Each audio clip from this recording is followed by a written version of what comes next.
Bonjour les amis, je vous fais cette vidéo avant midi, je vous en ferai une ce soir après le résultat des élections et je ne bosserai peut-être pas demain à moins que l'actualité ne le nécessite, mais là il va falloir me payer en heures sup. Donc j'avais une petite réflexion, vous voyez, dans quelques heures on aura le résultat à 20h et les rues seront occupées quoi qu'il arrive et quel que soit le résultat. Et c'est un petit peu ça qui me faisait réfléchir, parce que j'ai mes souvenirs un petit peu d'enfance. Je me rappelle, en 1965, la victoire du général de Gaulle, écoutez, contre Mitterrand, après un ballotage quand même. Écoutez, personne n'était descendu dans la rue. Les gens, à l'époque, considéraient que les urnes, c'était sacré, que les Français avaient voté, que le peuple s'était exprimé, et que le résultat des urnes faisait loi. C'était pareil en 1969 pour la victoire de Pompidou, c'était pareil en 1974 pour la victoire de Giscard. J'ai pas le souvenir que des gens soient descendus dans la rue et aient organisé des fêtes. Par contre, 1981, la victoire de Mitterrand, là c'était la fête, c'était l'explosion populaire, place de la Bastille, je sais, j'y étais, il pleuvait, et donc là tout était permis, ça allait être la liberté, on allait devenir plus riche, on allait travailler moins, on allait être beaucoup plus libre, c'était parfait, c'était Besançon rêvait. Et puis 1988, après la cohabitation, Mitterrand il a gagné, mais là le cœur n'y était plus. En gros, on fêtait pas la victoire de Mitterrand, on était plutôt content de la victoire de la gauche et il n'y avait pas eu grand monde dans les rues. En 1995, pour Chirac, il y avait eu un petit peu de monde quand même. Le RPR savait mobiliser les troupes et puis il y avait personne à gauche.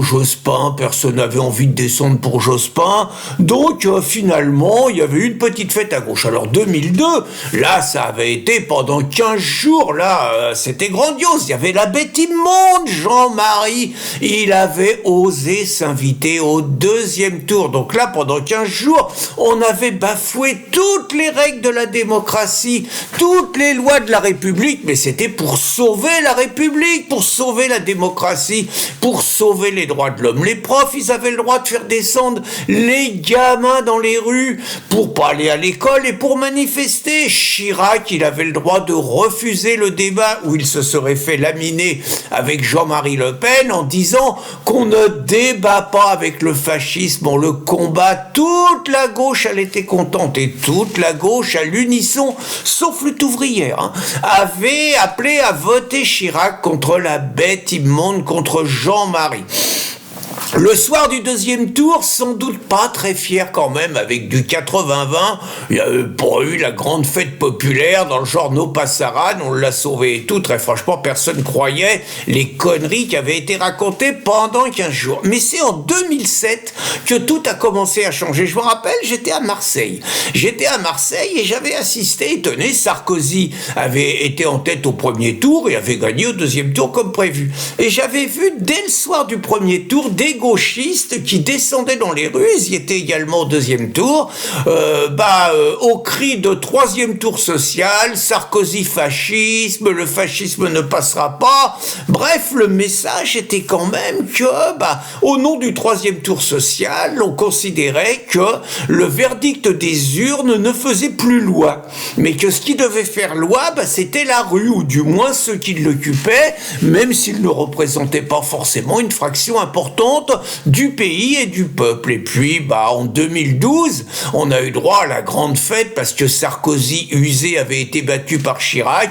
Les bobos parisiens avaient fait semblant d'être heureux, avaient fait semblant, s'étaient débarrassés du salopard Sarkozy, tous les BHL, les Plenel, les Montebourg, tout ça, c'était là, ça se montrait. Hollande, c'était fabuleux, il allait réhabiliter la gauche et tout, on avait le résultat. Puis en 2017, le montage, l'entourloupe, la magnifique manipulation Macron a fonctionné à plein, hein, et comme c'était Marine qui était au deuxième tour contre Macron, on a fait semblant, on avait un jeune qui allait tout bouleverser, donc on a fait semblant, les macronistes avaient les moyens de réorganiser une grande fête. Et puis en 2022, bon là ils étaient pas trop fiers d'eux, bon il n'y avait pas eu de campagne, hein, Macron avait manipulé les choses remarquablement, la guerre d'Ukraine était tombée comme une aubaine, bon, ça avait fait un petit 58-42, personne n'avait eu peur d'une victoire de Marine, donc tout allait. Alors que ce soir, ça va être complètement autre chose, quel que soit le verdict des urnes, je dis bien, quel que soit le verdict des urnes, c'est-à-dire, supposons que le Rassemblement national, alors que les derniers sondages expliquaient que l'alliance Macron-Mélenchon, toute la gauche et tout, ça avait un peu cassé les pattes au RN, qui se voyaient déjà au pouvoir, et que finalement ils allaient faire 220 sièges. J'en sais rien. Supposons que le RN soit majoritaire. Est-ce que vous envisagez possible une fête dans les rues de Paris, à la République, sur les Champs-Élysées, avec les supporters de Marine? Je crois que Marine, le Rassemblement national, sont incapables d'organiser cela et sont suffisamment lucides pour ne pas envoyer leurs électeurs, leurs supporters au massacre et transformer les rues de Paris, mais aussi les grandes villes de France et de Navarre en boucherie, parce que ça serait ça. Ça voudrait dire que vous auriez absolument tous les gauchistes fanatisés, vous auriez tous les apparatchiks de gauche qui souffleraient sur les braises, vous auriez toutes les racailles de banlieue qui attaqueraient les cortèges, et je suis pas sûr que les flics soient capables de les protéger. Donc, de toute façon, les vainqueurs de ce soir, si c'était le RN, sont incapables d'assumer les conséquences d'une fête. Et je pense que l'État est incapable de les protéger. C'est une première chose. La deuxième chose, c'est de toute façon, si ce qui est possible, peut-être même probable, le RN n'est pas majoritaire, de toute façon, vous aurez les perdants, c'est ça qui est extraordinaire, vous aurez les perdants qui seront dans les rues de Paris, dans toutes les rues des grandes capitales, au cri de No passaran, le fascisme ne passera pas, avec la vandalisation, les voitures brûlées, les flics blessés, les commerces attaqués, les pauvres commerçants sont dans l'angoisse et barricadent leurs boutiques, certains payent des vigiles pour ça, enfin vous voyez un peu la situation dans laquelle on est. Autrement dit, le résumé, et c'était le dessinateur Ignace qui avait fait un dessin magnifique que je vous remets, c'est qu'en gros, pour sauver la démocratie, les droits de l'homme et les valeurs de la République, on conteste le verdict des urnes, on conteste le verdict du peuple. Il paraît que c'est cela contre lequel il faut lutter, donc le péril de la bête immonde, et pour lutter contre le péril fasciste imaginaire, on se comporte réellement avec l'appui du pouvoir, comme les pires régimes totalitaires, comme les pires régimes staliniens et ce qu'ils ont engendré, ou comme les pires régimes totalitaires qui ont existé dans d'autres endroits.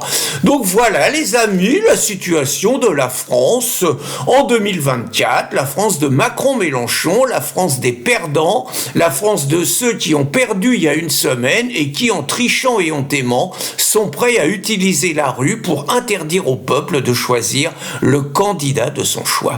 Votez bien et bonne journée.